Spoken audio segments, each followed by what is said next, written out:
Class 11 आज से हम लोग यूनिट 2 को स्टार्ट कर रहे हैं।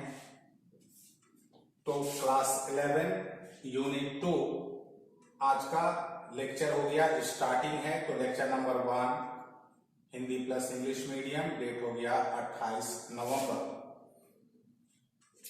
यूनिट 2 जो है ये है काइनेमेटिक्स, हिंदी में इसको कहते हैं गतिकी। ठीक है, पहले आप लोग वीडियो को पॉज करके दोनों बोर्ड का अपना अपना जो भी मीडियम है, इंग्लिश मीडियम वाले इंग्लिश मीडियम में, हिंदी मीडियम वाले हिंदी मीडियम में, पहले नोट कर लें। उसके बाद हम लोग इस चैप्टर को स्टार्ट करते हैं।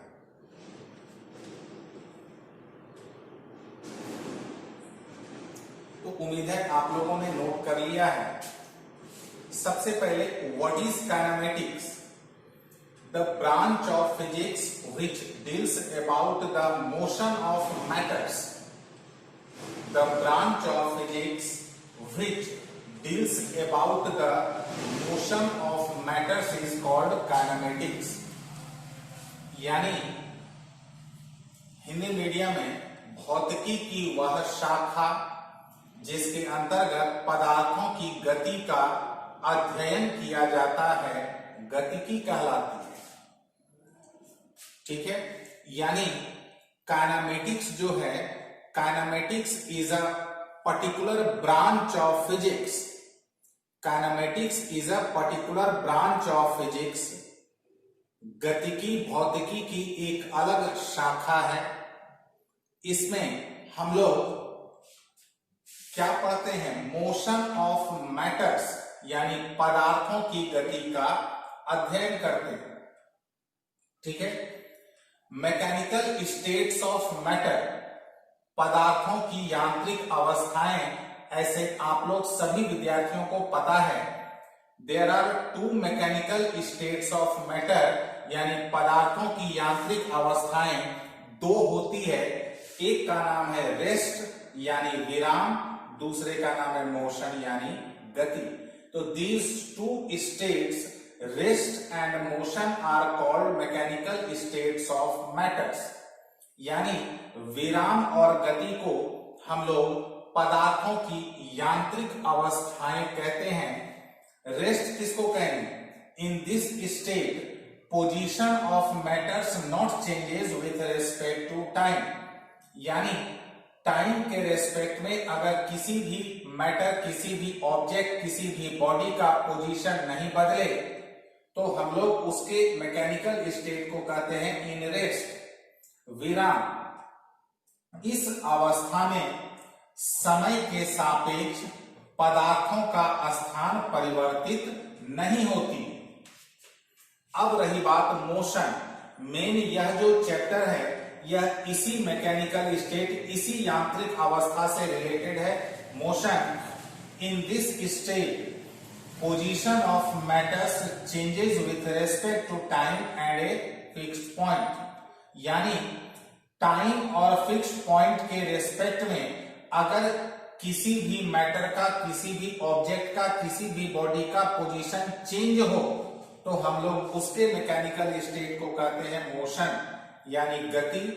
इस अवस्था में समय एवं एक स्थिर बिंदु के सापेक्ष यानी के साथ पदार्थों का स्थान परिवर्तित होती है।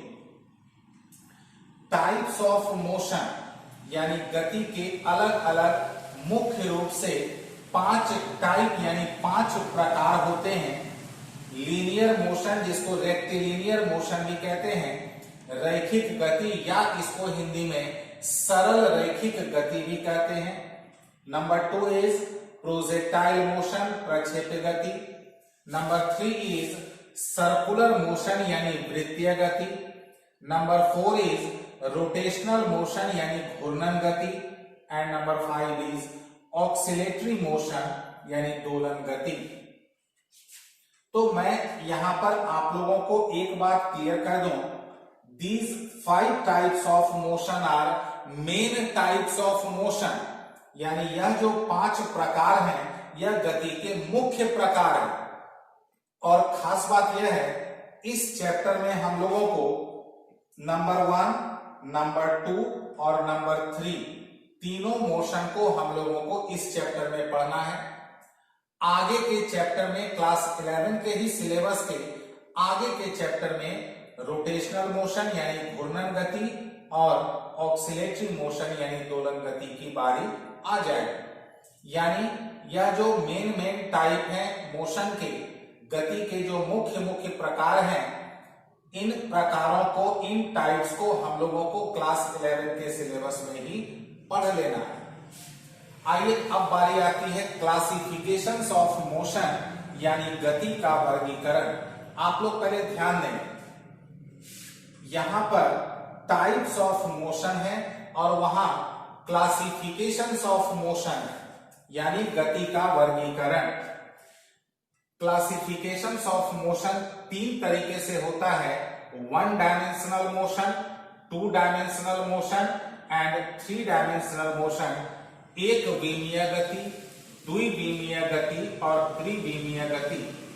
ये जो तीनों का तीनों क्लासिफिकेशंस हैं, ये रेक्टेंगुलर एक्सिस यानी समकोणिक अक्ष जो होते हैं एक्स वाई जेड, इस तरह से जो हम लोग पढ़ते हैं एक्स वाई जेड, इसी के साथ क्लासिफिकेशंस यानी वर्गीकरण किए गए हैं। तो 1 dimensional motion, if position of a body changes with respect to time from any one rectangular axis, कोई एक रेक्टेंगुलर एक्सिस के साथ अगर किसी बॉडी का पोजीशन बदले, then the motion is called 1 dimensional।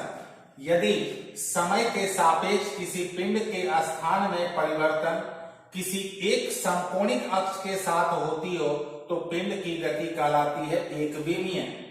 और अगर 2 रेक्टेंगुलर एक्सिस के साथ हो तो 2 डायमेंशनल, और तीनों रेक्टेंगुलर एक्सिस के साथ हो तो 3 डायमेंशनल। बहुत सिंपल है।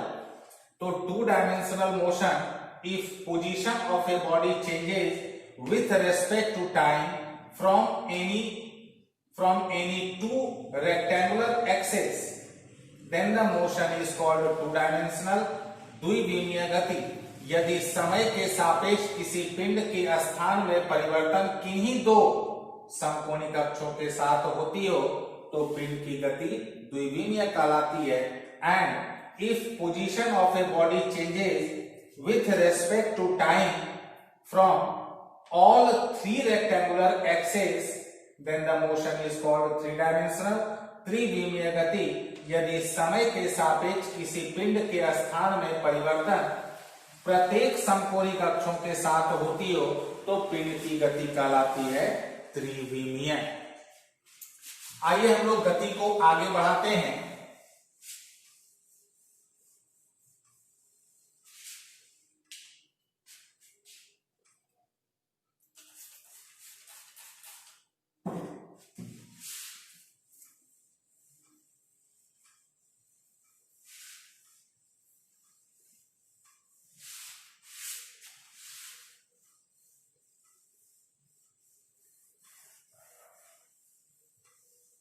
हम लोग काइनेमेटिक्स को आगे बढ़ाते हैं, गतिकी को।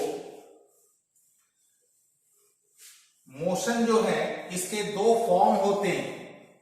इसको मैं आप लोगों को मौखिक रूप से यानी वर्बली समझा देता हूं, आप लोग समझ जाएंगे।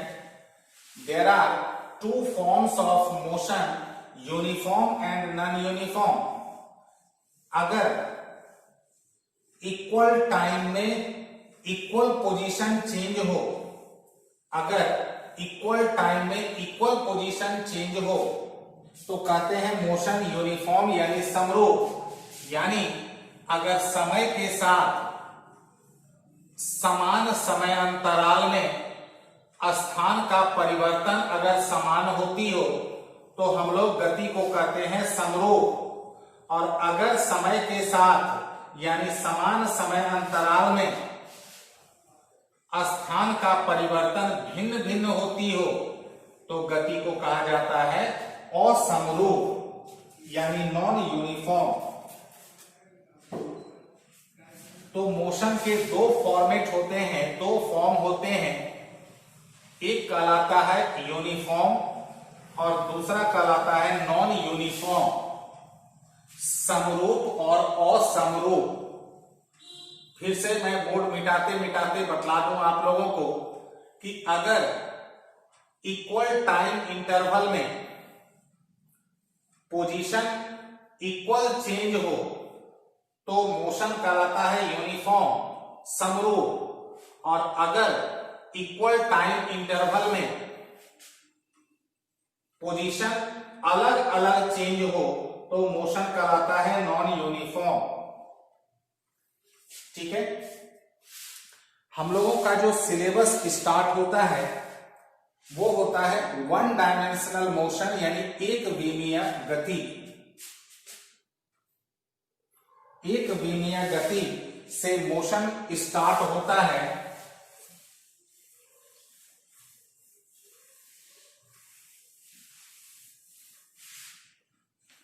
तो आप लोग अपने अपने कॉपी पर हेडिंग डाल दें।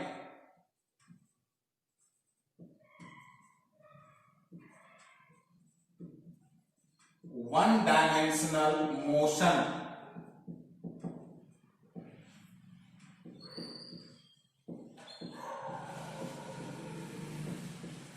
एक विमीय गति। इसका 3 टाइप होता है। वन डायमेंशनल मोशन यानी एक विमीय गति का 3 टाइप होता है। नंबर 1 यूनिफॉर्म,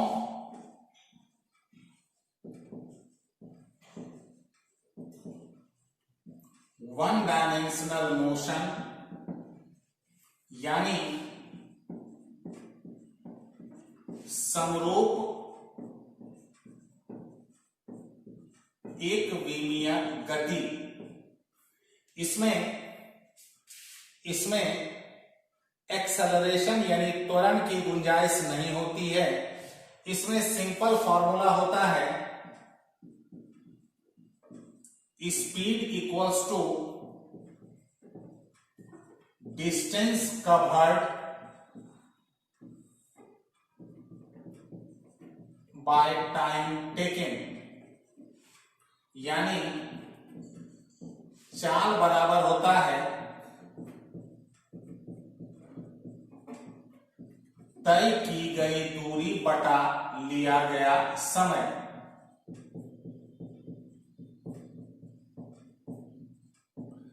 इस तरह के मोशन में एक्सेलरेशन यानी त्वरण ये होता है 0। ठीक है, और वेलोसिटी होता है डिस्प्लेसमेंट बाय टाइम, यानी वेग होता है विस्थापन बटा समय। ठीक है, सिंपल फॉर्मूला। इसमें कहीं कुछ एक्स्ट्रा कुछ भी नहीं है। स्पीड और वेलोसिटी में आप लोग ध्यान रखेंगे, स्पीड यानी चाल ये होता है स्केलर यानी अदिश। ठीक है, और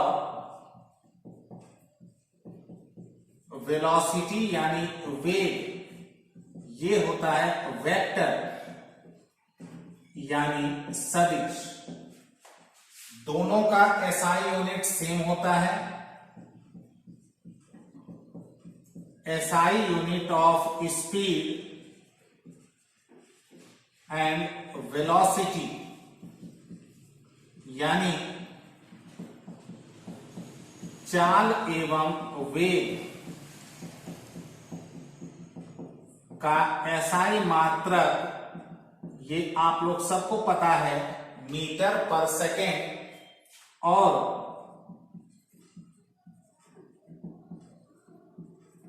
डायमेंशनल फॉर्मूला यानी विमीय सूत्र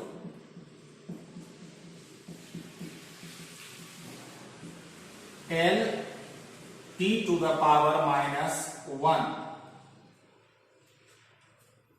दोनों का, स्पीड का भी और वेलोसिटी का भी डायमेंशनल फॉर्मूला सेम होता है, L(t⁻⁻1).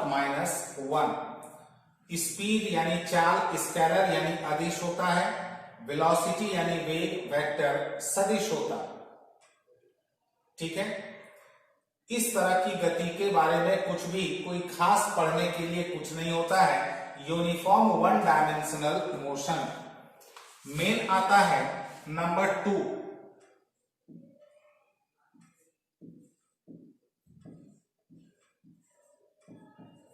Uniformly accelerated one dimensional motion. यही मेन है सिलेबस में।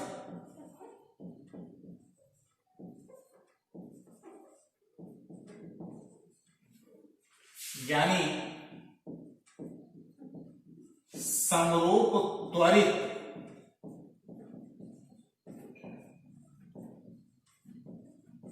एक विमीय गति। इस तरह की गति में त्वरण होता है, लेकिन त्वरण होता है समरूप, यानी एक्सेलरेशन होता है यूनिफॉर्म। इस तरह की गति में खास बात यह है, एक्सेलरेशन यानी त्वरण ये होता है यूनिफॉर्म यानी समरूप, नहीं बदलता है, नॉट चेंजेस।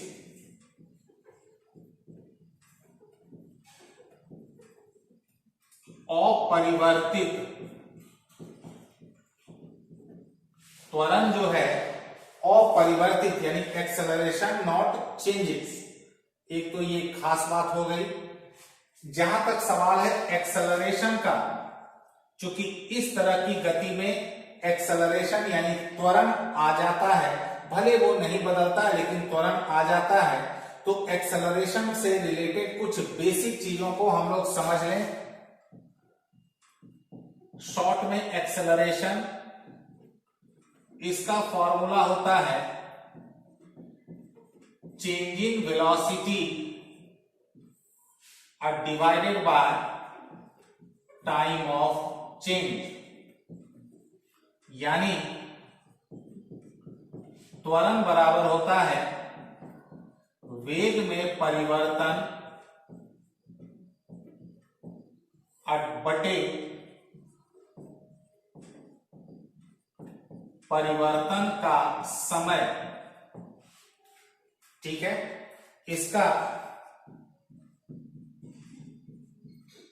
एसआई यूनिट होता है मीटर पर सेकेंड स्क्वायर।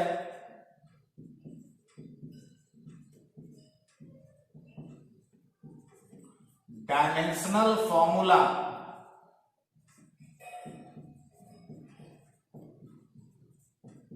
यानी विमीय सूत्र L(t⁻⁻2) और यह वेक्टर है यानी सदिश। हम लोगों को इसी तरह की गति को पढ़ना है। और तीसरा भी मैं आप लोगों को मौखिक रूप से भरभरी बता देता हूं। इसका जो वन डायमेंशनल मोशन एक विमीय गति का जो तीसरा प्रकार है, नॉन यूनिफॉर्मली, खाली इसी में नॉन लगा दे, यहां हो जाएगा असमरूप। असमरूप में एक्सेलरेशन यानी त्वरण नॉन यूनिफॉर्म यानी असमरूप होता है, यानी चेंजेस यानी परिवर्तित होती है। तो हम लोग नेक्स्ट क्लास में इसी को uniformly accelerated one dimensional motion को आगे बढ़ाएंगे। समरूप त्वरित एक विमीय गति को हम लोग आगे बढ़ाएंगे। ठीक है, तो thank you very much to all.